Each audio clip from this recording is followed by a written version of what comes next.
and welcome to Spirit Mom. Today at Spirit School, we're going to be talking about Thanksgiving in honor of Canadian Thanksgiving. We're going to talk about thankfulness, gratitude, and how that relates to our own abundance, our own manifestations. How do these two relate? We've learned how words are vibration. We've learned how thoughts are vibration. We've learned how the all is mind. And we've even talked before about gratitude specifically and how it makes a better life. Today that we talk about how when we give thanksgiving, give thanks to things we are grateful for, it manifests more of that. It manifests more of that vibration. It sends out that waves into the universe and brings more of that to us. When our minds, because the all is mind, sees something as our reality, it is going to produce more of that. Our minds, our little God energy engines, these are literal manifestors. They are creators. We are creator beings. These are a tool, our brains, I'm pointing to our brains. They are a tool for us to use to print out our reality in this physical realm that we're in right now. So what do we do about this? Yes, we give thanks because this will produce more of what we want. So let's bring this into context here, okay? Because a lot of people like to go throughout their life talking to the people they know and sharing their day, right? So this is a really hard one to master because let's say you did have a bad day. You get home, you see your family member, husband, wife, parents, siblings. You want to share how your day was. Honey, how was your day?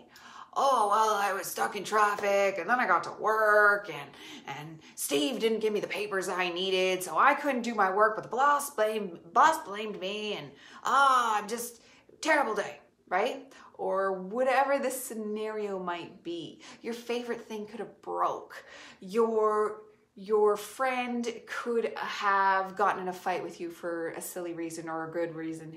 It doesn't matter. The problem that could be laid out in front of you, it honestly doesn't matter in the context of manifesting and abundance. So we're manifesting and we want abundance, right? And that's not just money. It's nice things. It's abundance of happiness, abundance of a better life. So this means growing more mature to understand that it doesn't matter what bad thing happened. We are not allowed to dwell on it. We have to do that processing, letting go system we've talked about before, feeling it and letting it go and moving on. So we don't want to bury it. We don't bury negative emotions. We don't ignore negative emotions. But we unfortunately don't get to tell negative emotions because, and this goes deeper into why, because your mind is the all, right? You are a creator being and you manifest your own reality. But guess what? So's your wife or husband, so's your friends, so's your siblings, so's your family members. Insert person, insert human being, they are a manifestor too. So if you share that bad thing that happened to you to them, then now they have that in their mind engine, their little projector creating reality, and they are flashing your bad day out onto the world. So this can have multiple effects. This is why I say always that what you do affects the universe in many ways, and it will affect something. So you've told your wife that Steve made a mistake at work. Now she is going to have that in her brain, and she is projecting that out into the world as well. So tomorrow, Steve's going to make a worse mistake. Your boss is going to be even madder. And you're going to continue to perpetuate this cycle. And maybe it won't directly go Steve, boss, but it will project out negative vibrations, and usually specifically towards that work situation and the traffic that you got into, the broken item. It's going to project and project. And your wife told her sister, and now the sister's projecting it.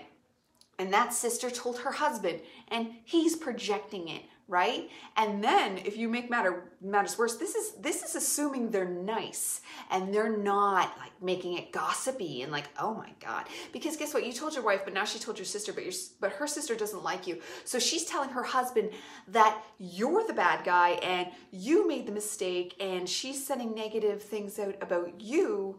Do you see how this just spirals? That sounds messy, because it is.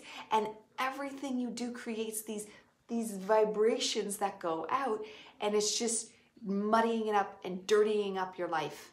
So you start by simply just trying to share your day with your wife. You think that should be okay, but it ends up not being okay unless now we take it, you have an advanced wife that's also on the path, or husband. We're just going with the Steve originated story here.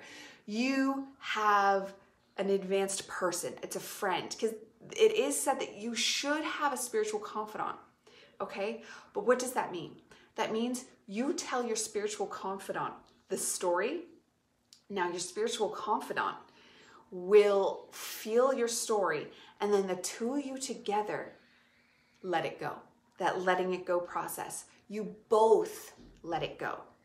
Okay, so he has let it go from their mind, and you're letting it go. You're both doing the let it go process, because sometimes, well, actually all the time, if you tell someone something, it can help you feel better. But the key thing is you need to have told not just a trustworthy person, because people don't mean, it's not like they're mwaha and they're shooting out these negative vibes on purpose. That's just the way these brains work. They actually need to be spiritually advanced. They actually need to be down the path themselves. And I find a lot of times relationships are not down the same paths. Each spiritual journey is unique. Each person's on their own thing. Now, if you're lucky enough to be with a person that's more advanced than you, then great. But they need to let it go too. You can't be sharing negative things to people if they're also going to be projectors of the negative into the world. Does that make sense? Am I making sense here? You're creating beacons. You're creating satellites, Wi-Fi signals. Do you get it? Of negativity, okay? We don't want this. So everything I've just said is equally applicable for positive. So we're bringing it back. Thanksgiving, thankfulness, appreciation, gratitude. This is why when, let's say, assume we don't have a spiritual person that is able to let go, do the letting go process where we dissolve and we transfer negative into positive, because we do have that ability. So let's say better safe than sorry. And we take that negative story and we make it positive.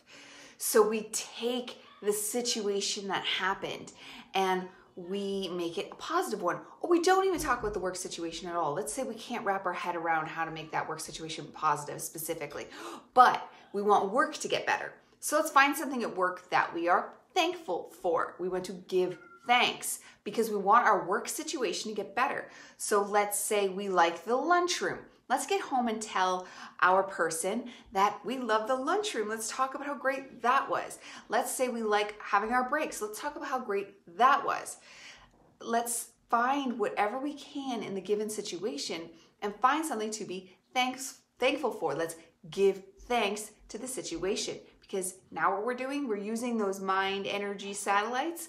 We're using the person we told, and then now they can go tell a person to tell a person to tell a person. They can spread it around to whoever they want. They're putting that up into the collective conscious. They're putting that up into the universe of the positive things you're saying, and you're not making things up. You have to believe it to be true. There is points of manifestation where you can make things up. It doesn't necessarily like a lie, but you make up like affirmations. But when we do those affirmations, we need to fully believe them. So you can do that. If you want to rearrange the story, we've talked before about how we can rearrange memories in our mind.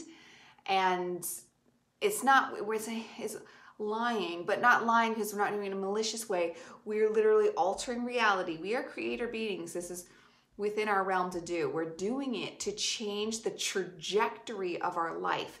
Because if things are happening in our life we don't like, we rearrange them to point them in a direction we do want. So let's say we do want to get along with Steve. We can start saying, Steve's great. Let's name all the great things about Steve.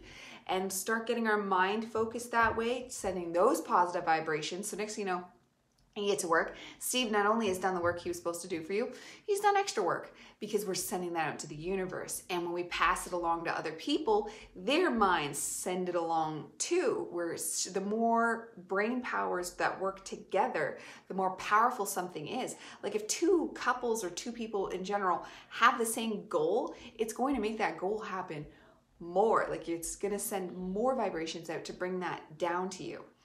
So what we want to send out, it needs to be positive. And we use that by giving thanks, by being grateful, by finding things to be grateful for, by things we want, we send that out. And then that's what comes back to us.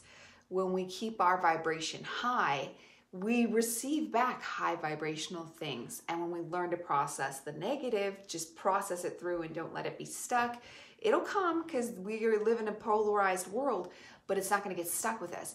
We choose where we want to get stuck, and let's choose to give thanks and be stuck at a positive vibration. Let's find things to be grateful for, and it'll grow. It's like a muscle. It'll get easier. Next thing you know, when you come home and you want to talk about your day, you're automatically going to think about all the good things. And when you walk through your life, you're automatically going to see all the good things. When we look at a situation and we just pick out the good things, and we do this from a place that's not burying negativity. That's always something important to keep in mind. When we go through these lessons, we don't bury negativity, we just process it. We don't fear the pain, we process it quickly and move on with the positive, okay? So we want to give thanks for as many things as possible. You can't possibly give thanks enough. You should spend your whole day giving thanks for as many things as you see, as many things as you want, even if it's something you don't have yet. Instead of being jealous or coveting, I appreciate that. I'm so grateful. I'm thankful that exists in the world, right? I believe you can do this, people. Gratitude feels amazing. Goodbye for now, Spirit Mom.